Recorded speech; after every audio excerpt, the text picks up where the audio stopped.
ओम गण गणपते नमः। सभी श्रोताओं को नमस्कार। आप सभी का स्वागत है आपके अपने चैनल अशोक वेदा में। आज की कथा में आप सुनेंगे कि आखिर क्या रहस्य था जो श्री कृष्ण भगवान ने विष्णु भगवान के द्वारपाल विजय के तीसरे जन्म में जन्मे शिशुपाल को 100 अपराध क्षमा करने का वरदान दिया था। यही सब कुछ आज अपने इस कथा में जानेंगे। शिशुपाल 3 जन्मों से श्री कृष्ण भगवान से बैर रखता था। इस जन्म में भी वह विष्णु भगवान के पीछे पड़ा हुआ था। शिशुपाल भगवान विष्णु का वही द्वारपाल था जिसका संकान मुनियों ने श्राप दिया था और विजय अपने पहले जन्म में हिरण्याक्ष और दूसरे जन्म में रावण और कुंभकर्ण और अपने तीसरे जन्म में कंस और शिशुपाल बने थे। तो इसी शिशुपाल की कथा आज अपने सुनेंगे। शिशुपाल रुक्मणी से विवाह करना चाहता था।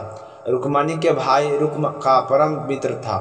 रुक्म अपनी बहन का विवाह शिशुपाल से करना चाहता था और रुक्मणी के माता पिता अपनी बेटी का विवाह भगवान श्री कृष्ण के साथ करना चाहते थे, लेकिन रुक्मणी ने शिशुपाल के साथ रिश्ता तय कर दिया और विवाह की तैयारियों शुरू कर दी। तो कृष्ण भगवान ने रुक्मणी का हरण कर लिया। तभी से शिशुपाल श्री कृष्ण से दुश्मनी रखते थे। शिशुपाल कृष्ण जी की बुआ का लड़का था। जब शिशुपाल का जन्म हुआ तो उसके 3 आंखें थी और 4 भुजाएं थी और वह गधे की तरह सो रहा था। तो उसके माता पिता इस अजीब तरह के बच्चे को देखकर उसे घबरा गए और उसका परित्याग करना चाहते थे। लेकिन तभी आकाशवाणी हुई कि यह बालक बहुत ही वीर होगा, लेकिन इसकी मृत्यु का कारण वही व्यक्ति होगा जिसकी गोद में जाने पर यह बालक अपने भाल नेत्र और 2 भुजाओं का परित्याग कर देगा।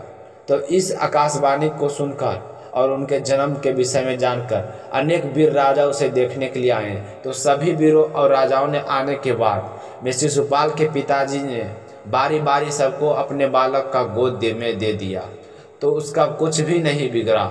अंत में शिशुपाल के ममेरे भाई श्री कृष्ण की गोद में जैसे ही उसे दिया तो उसकी 2 भुजाएं पृथ्वी पर गई और ललाट बढ़ती नेत्र ललाट में ही विलीन हो गया। इस पर बालक की माता ने दुखी होकर श्री कृष्ण भगवान से हाथ जोड़कर अपने बच्चे के प्राणों की रक्षा की मांग की।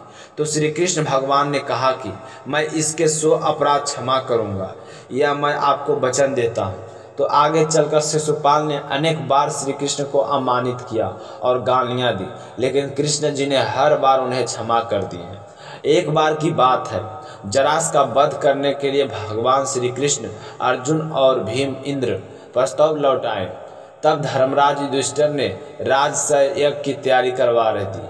उसी यज्ञ में युधिष्ठिर ने भगवान वेद व्यास, भारद्वाज, सुनत, गौतम, अस्ति, वशिष्ठ, चनकंडो, मित्र आदि सभी को आमंत्रित कर दिया।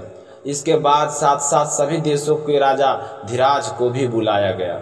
यज्ञ पूजा बाद सारे इस विषय पर विचार करने लगे कि सबसे पहले किस देवता की पूजा की जाए।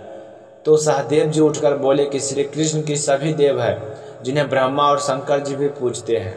मेरा तो कहना है कि उन्हीं के सबसे पहले पूजा की जाए। तो पांडुपुत्र सहदेव के वचन सुनकर सभी ने उनके कथन की प्रशंसा की।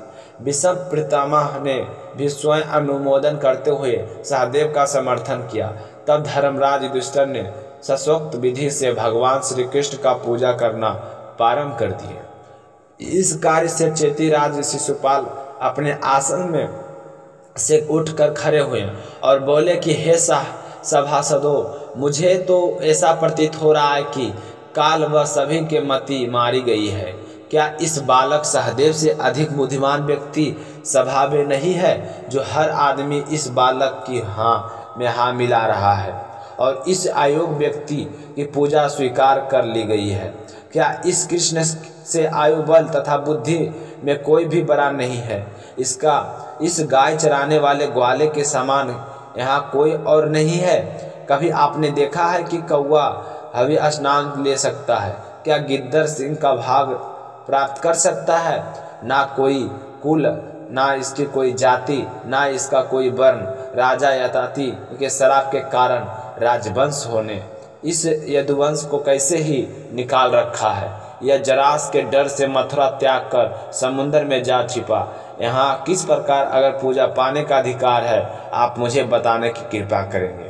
इस तरह बोल बोल कर शिशुपाल श्री कृष्ण को अपमानित करके गाली देने लगा। यह सुनकर शिशुपाल को मार डालने के लिए पांडव, मत्स्य, केक और सर्च वर्षा नरपति क्रोधित होकर हाथों में हथियार लेकर खड़े हो गए, किंतु श्री कृष्ण भगवान ने उन सभी को रोक दिया। वहाँ वाद विवाद होने लगा, परंतु शिशुपाल को इस बात से कोई भी गलानी या घबराहट नहीं थी। श्री कृष्ण भगवान ने सभी को शांत के यज्ञ कार्य शुरू करने को कहा, किंतु शिशुपाल को इस बात से कोई फर्क नहीं पड़ा। वहाँ पर उपस्थित सारे लोग चुप हो गए, लेकिन शिशुपाल गालियाँ देता ही रहा। तो अचानक से श्री कृष्ण ने गरजते हुए कहा कि बस शिशुपाल, मैंने तेरे 100 अपशब्द को क्षमा करने की प्रतिज्ञा ली थी। तुम्हारी माँ को यह वचन दिया था, इसलिए अब तक मेरे प्राण से बचे थे, और आज हम 100 अपशब्द पूरे हो चुके हैं। इसलिए मैं तुमको कहता हूँ कि अभी भी मौका है खुद को बचाने का, या तो इस यज्ञ में चुपचाप बैठ जाओ और या फिर यहाँ से चले जाओ, इसी में तुम्हारी भलाई है। लेकिन शिशुपाल तो अहंकार में अंधा था, उसे श्री कृष्ण भगवान की बातों का कोई असर नहीं हुआ। तो उसने काल के बस में होकर अपनी तलवार निकाल ली और श्री कृष्ण भगवान को फिर से गाली दी।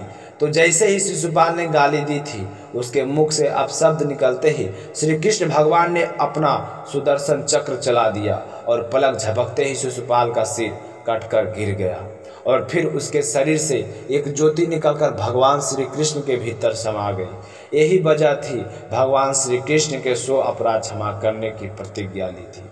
तो आज कथा में आपको कैसी लगी कमेंट करके ज़रूर बताना, और अभी तक आपने अशोक वेदा चैनल को सब्सक्राइब नहीं किया है तो जल्द से जल्द ज़रूर कर लेना। इस वीडियो को ज़्यादा से ज़्यादा शेयर करना। आप सभी का बहुत बहुत धन्यवाद।